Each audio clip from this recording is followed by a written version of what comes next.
O projeto da Sony com filmes paralelos à marca Homem-Aranha continua. Madame Teia é mais um crime, mais um filme cometido pela empresa. Depois de Venom e Morbius, exemplos já marcantes do cinema 2, uma espécie de anti-cinema, agora é a vez de Madame Teia mostrar que nenhum buraco é fundo o suficiente para que você ainda não possa cavar um pouco mais.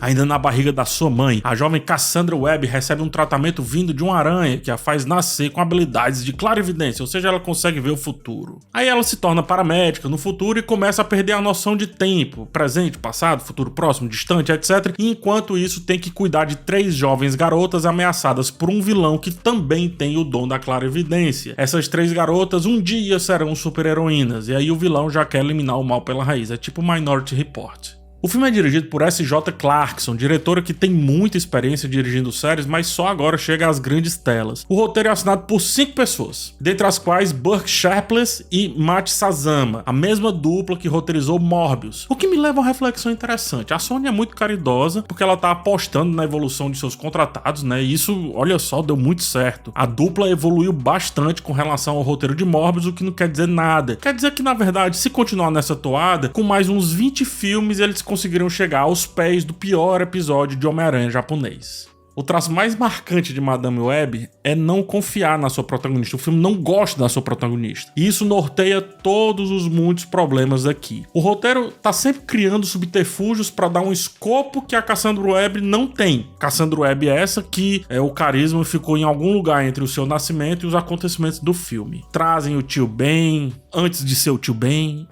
Trazem o Peter Parker no bucho da sua mãe. Criam 3 futuras heroínas que por enquanto são apenas 3 adolescentes irritantes cujos pais não ligam pra elas. E criam também todo um universo onde regra nenhuma se aplica. E assim qualquer solução vem como uma surpresa irrelevante. Quando eu falo regra, que fique claro, tá? É regra naquele mundo, naqueles poderes, daquela verossimilhança. Coisa que o filme simplesmente ignora do começo ao fim. As grandes soluções de Cassandra Webb, perceba, é atropelando pessoas. Disso ela é muito boa. O fato é que pode-se tudo aí nessa clara evidência de Cassandra. E também não pode nada ao mesmo tempo. Pode inclusive prever que a personagem tem absolutamente nada pra abordar e por isso criam vários penduricalhos, todos ao redor dessa personagem, que por vezes temos 3 linhas narrativas e todas levando a exato lugar nenhum. E eu não consigo ver em momento algum o filme contando a sua própria história. E isso em grande parte vem dessa capacidade de transformar sua protagonista em uma mera coadjuvante. Ai, PH, tá pegando pesado. O certo era pra eu dizer figurante. Mas deixa coadjuvante. Não costumo comentar assuntos de marketing. Acho que, via de regra, é irrelevante para a existência do filme enquanto filme, mas aqui se faz necessário para argumentar sobre esse ponto da protagonista coadjuvante. A falta de confiança em Cassandra é tão grande que o próprio trailer abordou uma espécie de Spider-Team que no filme acontece em pouquíssimos segundos, são lampejos, ou seja, a possibilidade de um Spider-Team mais o conflito do vilão em não permitir que isso aconteça é o que movimenta essa história, seja para a narrativa em si, seja até para as peças publicitárias. Jamais é Cassandra Webb. Jamais é a Madame Teia que dá título a esse filme. O que demonstra todo o vazio dessa produção. É um filme que se esgota antes mesmo de começar, o que é inédito. Palmas aí para essa proeza da Sony.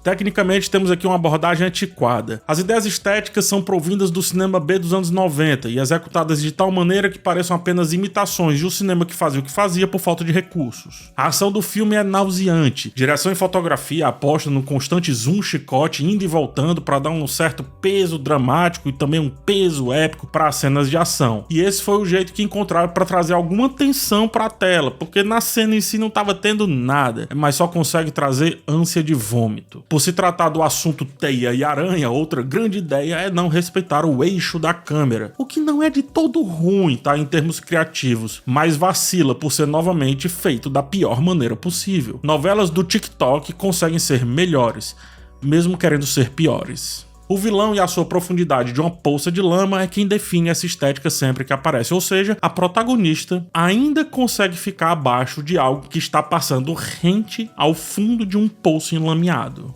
Eu vou aqui me furtar de comentar sobre o trio de meninas que não conseguem enxergar 1 centímetro do que tá acontecendo além do próprio nariz. Elas estão no filme, a história tá acontecendo a partir delas, mas elas não fazem parte do filme. E ao mesmo tempo elas são a essência desse filme. Ou seja, é como se Madame Teia estivesse literalmente contando a história de outro filme. Jamais a sua, jamais. A cena onde elas começam intimidadas com a mesa ao lado cheio de meninos e terminam dançando em cima dessa mesma mesa sem que ninguém reaja a contento é, no mínimo, um disparate a quem assiste com pelo menos 5% da sua atenção sendo doada aqui pra esse filme. E essa nem é das piores cenas. Foi só que veio na minha cabeça.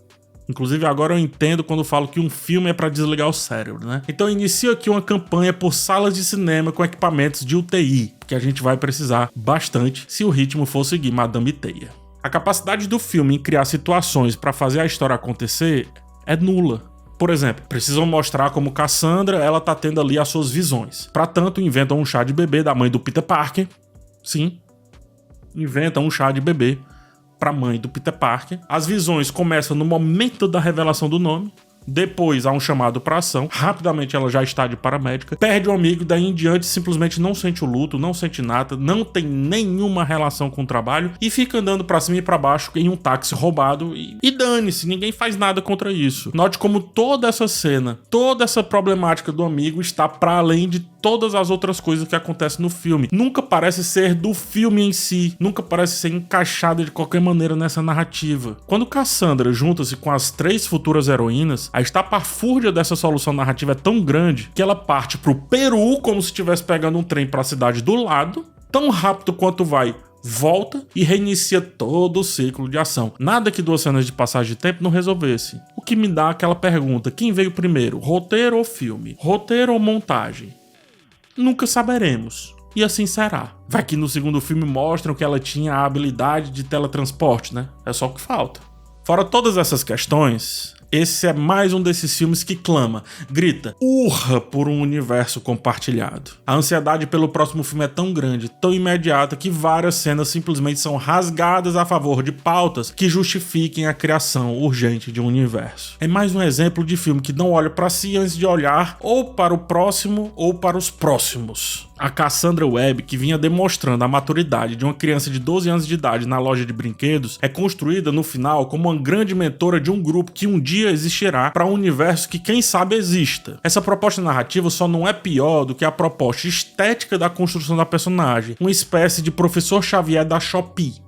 Não há nada em Madame Teia, nada. É um filme que se ignora, que pensa em tudo menos na sua narrativa e sobretudo na sua protagonista. É um filme de soluções milagrosas, de atuações, sobretudo do ator Tahar Harim, que faz ali o vilão. Atuação que deixaria, sei lá, as piores atuações da série Mutantes da Record aptas a concorrerem aos maiores prêmios da indústria cinematográfica do mundo. O filme é oco do ponto de vista técnico e narrativo. Toda e qualquer ideia que tenta implementar não só não funciona, como faz de maneira amadora. Uma câmera, para dar crueza a uma situação, torna-se uma câmera que pode levar as pessoas a terem náusea. Uma estética que tenta emular uma mistura dos primeiros filmes de herói com os filmes ali dos anos 90, esbarra numa imitação barata de qualquer coisa que represente isso. Uma protagonista que tenta ser vendida como sábia e mentora termina sendo difícil de aceitar quando o próprio filme provou por A mais B que queria qualquer coisa, menos essa pessoa como protagonista. Todo e qualquer discurso é tão direto que parece estar preenchendo uma cartela de frases e por que não também de momentos marcantes. Ao mesmo tempo, a capacidade do filme em retirar as armadilhas nas quais ele mesmo se colocou é zero. Ben Parker, ele, sim, o tio Ben, entra na trama para dar um suporte ao personagem principal que não funciona em nenhum momento, como eu já disse, e sai da trama com uma simples frase: siga, eles não querem você. E fim, ele desaparece. Sorte dele, por sinal. Sorte dele. Isso era tudo que eu queria ter escutado nos primeiros 10 minutos de Madame Teia. Fuja! Esse filme não quer você. É isso, gente. Muito obrigado por ter chegado aqui até o final desse vídeo. Agora eu te peço para se inscrever no canal e também deixar o seu like. Na descrição e no primeiro comentário tem link para os meus livros. Também gostaria que você desse uma olhada. No mais, a gente se vê. Um forte abraço em vocês e tchau.